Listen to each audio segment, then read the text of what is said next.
Vanakkam Dohadevan, everyone. Om Sahana Vavatu Sahana Bhunaktu Sahaviryam Karavavahai Tejasvinavaditamastu Ma Vindvishavahai. Om Shanti Shanti Shanti.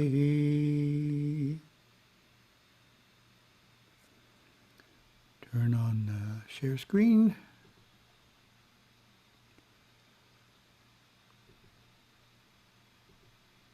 And it should say first topic.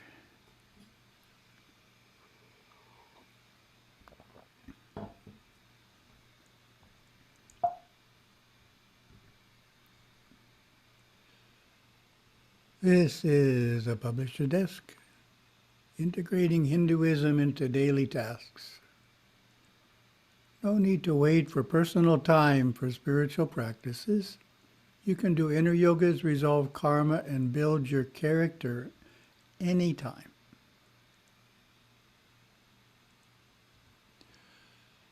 A few years ago, I saw a public television program that highlighted the differences between world religions by interviewing leaders of various faiths. It became clear that for many faiths, one day of the week is a holy day, and attendance at a place of worship on that day is the primary religious obligation. We can call this the one day a week, single activity approach. A Native American Indian leader interviewed about his tradition said his tribe has no word for religion, as it is just the way they live, meaning that how they perform tasks throughout the day is influenced by religious principles and practices. This full immersion in faith defines the other end of the spectrum. So we have a spectrum here. We can call this the 7 days a week, all activities approach. I have found that an individual can practice Hinduism following either approach or chart a path anywhere in between. This publisher's desk will offer suggestions for practicing Sanatana Dharma on the 7-day immersive approach, highlighting a few of the many possibilities for integrating Hinduism into our daily tasks.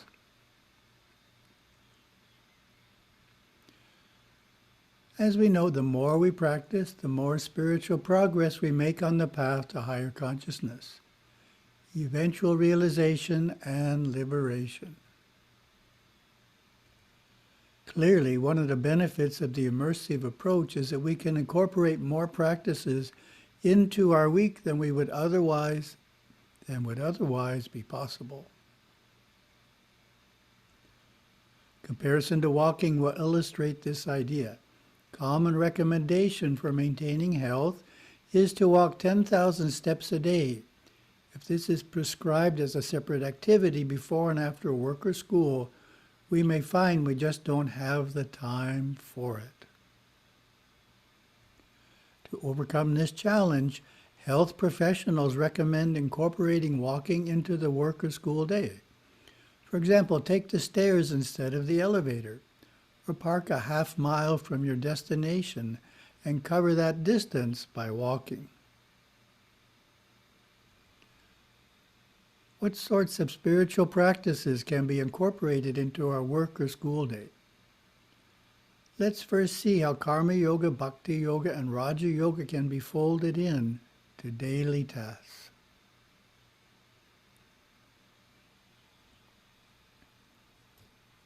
Oh, well, we got a discussion point. Of course, for all of you, this topic is not a super advanced one, and everyone is already practicing it to one degree or another. It was not supposed to be a new idea. but it's supposed to catalyze something. The goal is for you to identify a few new ways you can integrate Hinduism into your daily life. So in other words, if there's 10 ways you're integrating Hinduism into your daily life, maybe this presentation will help you find 3 more, and then you'd be up to 13. 13 is better than 10. Selfless service, seva or karma yoga, is universally encouraged in Hinduism.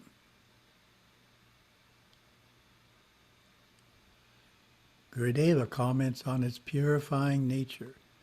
You purify yourself by being kind to others, being generous until it hurts, being benevolent,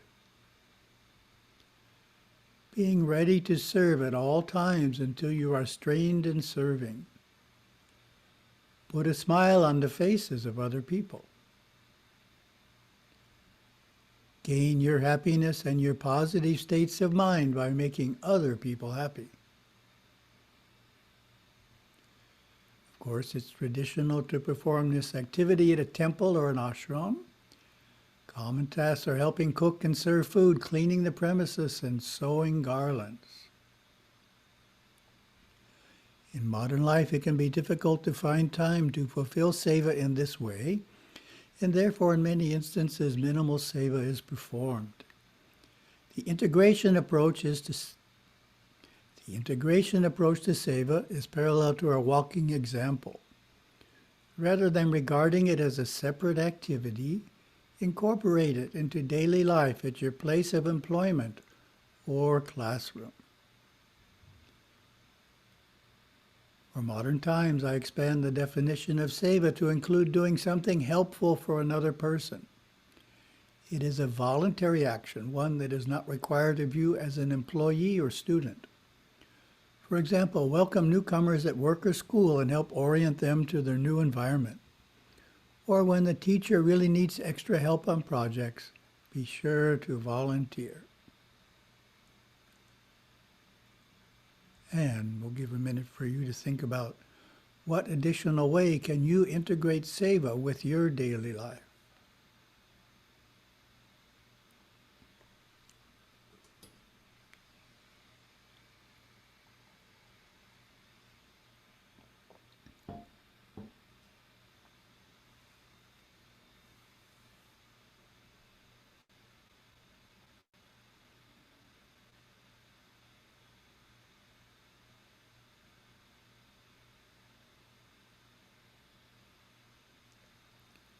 Moving on. Devotional practice, of course, is bhakti yoga. Gurudeva gives this insightful description. Really a unique description. Through bhakti yoga, the yoga of devotion, the combative mind becomes erased, absorbed into the consciousness of the one self, the being permeating all beings. Isn't that nice? The combative mind becomes erased. Bhakti yoga is traditionally performed at a temple or ashram or a home shrine, through attending puja, devotional singing, kirtan, etc. However, bhakti yoga can also be integrated into the workplace or classroom, and hence allow us to perform more of it. At work, you can have a picture of a deity on your desk. If that is not allowed, then use an abstract symbol that reminds you of the deity. Mentally offer prayers throughout the day to the picture or symbol. In school, when beginning an important exam, mentally pray to Lord Ganesha to help you do your best. And offer a simple chant, even if it is silent, before beginning all meals. And time for you to reflect. What additional way can you integrate bhakti yoga with your daily life?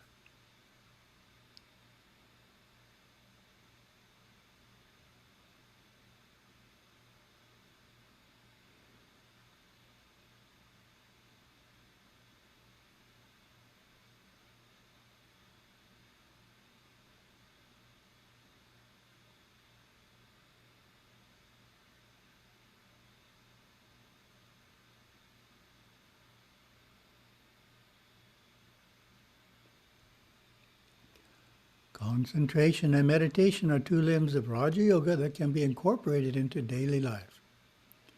Gurudeva shares this insight. Concentration is an art that once attained leads naturally into meditation, contemplation, and samadhi. Concentration and meditation are generally performed in a group at a meditation center or individually at a temple or in the home. But they too can be integrated into daily activities. The traditional Hindu concept of mindfulness expands the practice of concentration to include restraining the movements of the mind in all activities.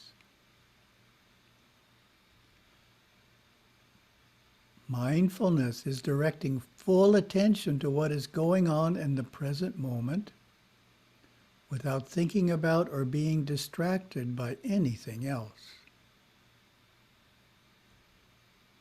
For example, while at work, keep focused fully on each task, not drifting into past memories or future plans. In listening to a lecture at school, pay careful attention to absorb the message of the speaker.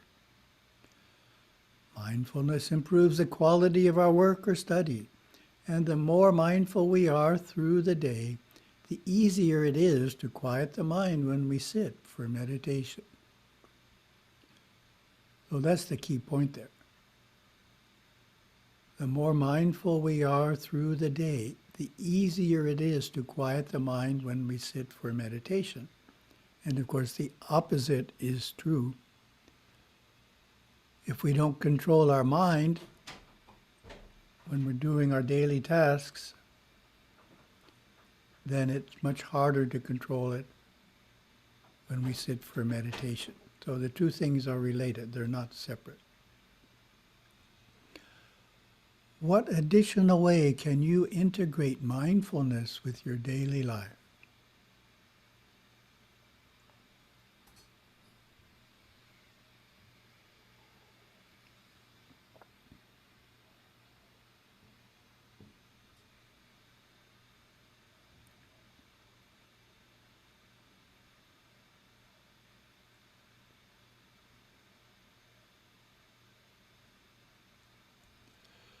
Next, let's look at two general practices that relate to making spiritual progress through activities at work and school. The first general practice is to resolve negative karmas by working through challenging situations that naturally arise. One of the spiritual advantages of interacting with many people at work or school is that it gives a chance for our negative karmas to return to us. For example, when we are mistreated by others, we can refrain from retaliating and not even hold hard feelings. If we can accomplish this, we have freed ourselves from that karma. It is resolved. How can we manage such a high-minded response? What is your answer? Give you a moment.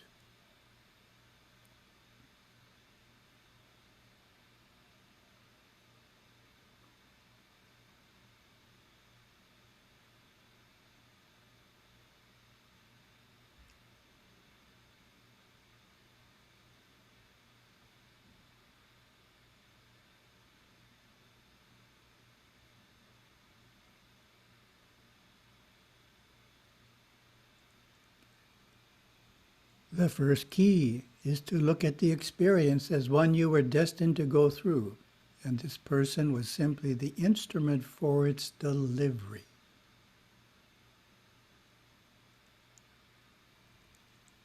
Had he or she not mistreated you in this way, someone else would have done so in the future.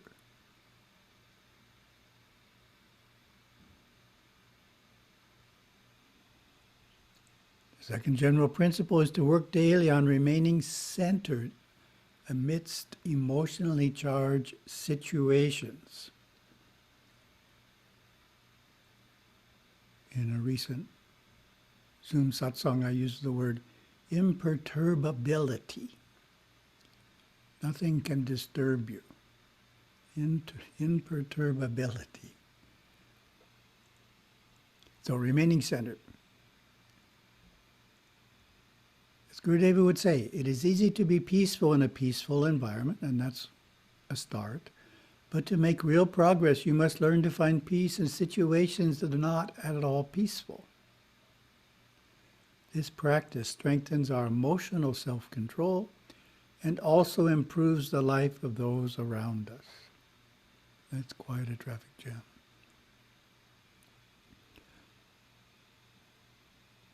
Our final integrated practice is to work constantly to improve our character. Foundation upon which all spiritual growth rests. Character is defined as the sum total of mental and moral qualities distinctive to an individual. Gurudeva explains its importance. This is the foundation. Without this foundation, there is no spiritual growth, no fruit. Trying to realize the highest realizations before laying this foundation would be like taking a lime tree that was cut off from its roots and putting it into a bucket and expecting it to bear fruit. Of course, it will not. On the spiritual path, the first phase of effort is to build, improve, and transform our character. To facilitate this effort, we published, of course, the workbook on character building, which gives us 64 qualities that we can all strive to improve. Verse 10, abstemious, accepting, affectionate, appreciative, and attentive. Available, calm, cautious, chaste, and clean. Clearly alphabetical. Our activities at work or school provide excellent opportunities to strengthen such qualities, particularly those we are weak on.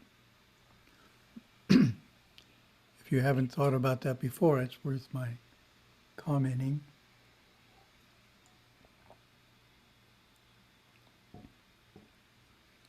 We want to work on improving the weak ones and not just be happy about the strong ones. Suggested practice. Each week, when you plan out the activities to be accomplished at work or school, also create a to-do list of integrated Hindu practices you will focus on for the coming days. This habit will remind you to take advantage of every minute of the day to accelerate your progress on the spiritual path. Oh, a general comment here.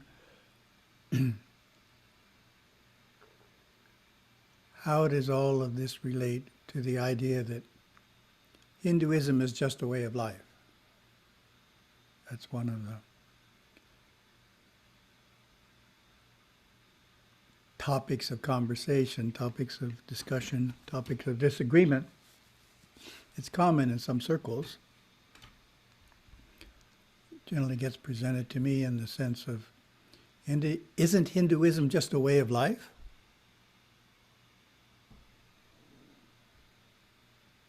So on the surface that may sound good, but when someone says that, they mean it in a surface way, superficial way. Hinduism is what we eat and what we wear. It's acknowledging certain festivals without really a devotional component. It's a way of life. But they're not really thinking of it as a way of life that the purpose of which is to cause spiritual advancement. The idea of spiritual advancement and daily practice is not in their mind when they say that. But our Indian chief at the beginning, that is what was in his mind we don't have a separate word for religion. Everything we do is done according to spiritual thinking. So we want to have a deeper sense of Hinduism. It is a way of life, yes, but there's more to Hinduism than just how we act. Meditation, worship, and the overall purpose of it all is spiritual advancement and eventual realization and liberation. Our second topic, get some spiritual SPNR ideas. Shreya Dubey, age 21, is a college student currently living in New Delhi. She grew up in a Tamil Brahmin family that housed 3 generations under one roof.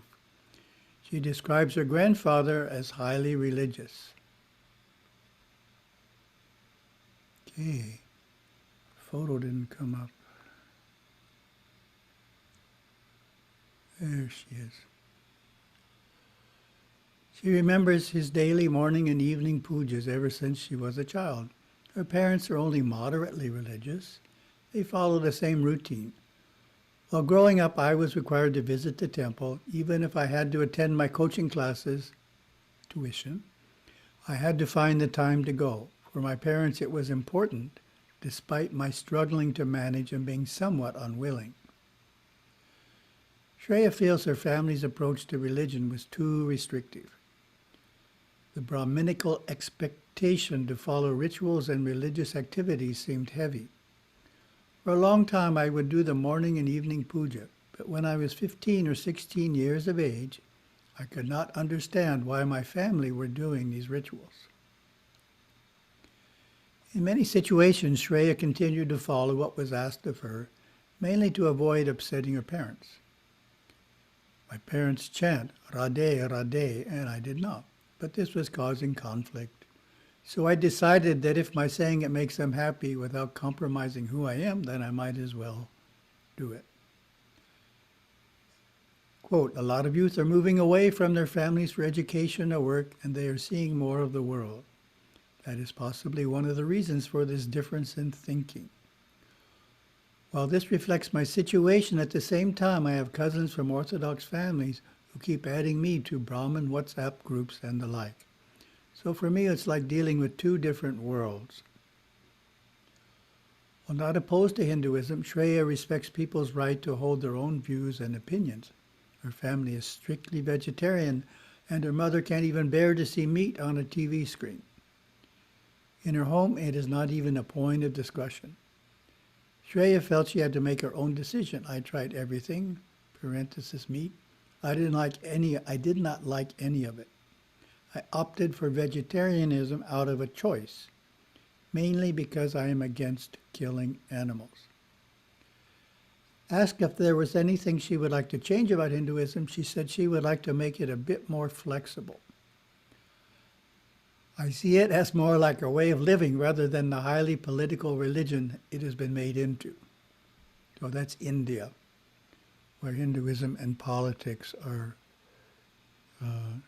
inextricably woven together. Shreya explains she has never felt estranged from Hinduism, but Hinduism is just being represented in a skewed manner.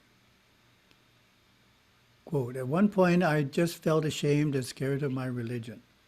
I don't feel that way anymore because I know that what the media and others are portraying as my religion is not really what my religion is, unquote.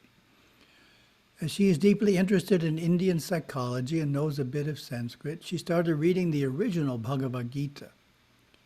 She quickly realized that the essence of the book was being distorted in its translations. Quote, few people read Sanskrit, and the problem arises when they follow the distorted versions of the book, unquote. At this point, Shreya considers herself as spiritual but not religious. So she made the conclusion we don't have to make it ourselves, which is the fastest growing category of belief in many nations. Quote, I am basically making my own religion, and I've been trying to do that for some time, unquote. In the process, she draws inspiration from Hinduism itself. Shreya enjoys all Hindu festivals both for the family closeness and for the delicious foods that come along with such events. She also practices meditation because she wants to be in a state of constant awareness. That's really nice. For her, it's a way of knowing herself. She feels that she carries a sense of divinity with her through life. Final quote, I believe you should be tolerant and respect other people's opinions, cultures, and everything else that is different from yours. Thank you very much. Oh.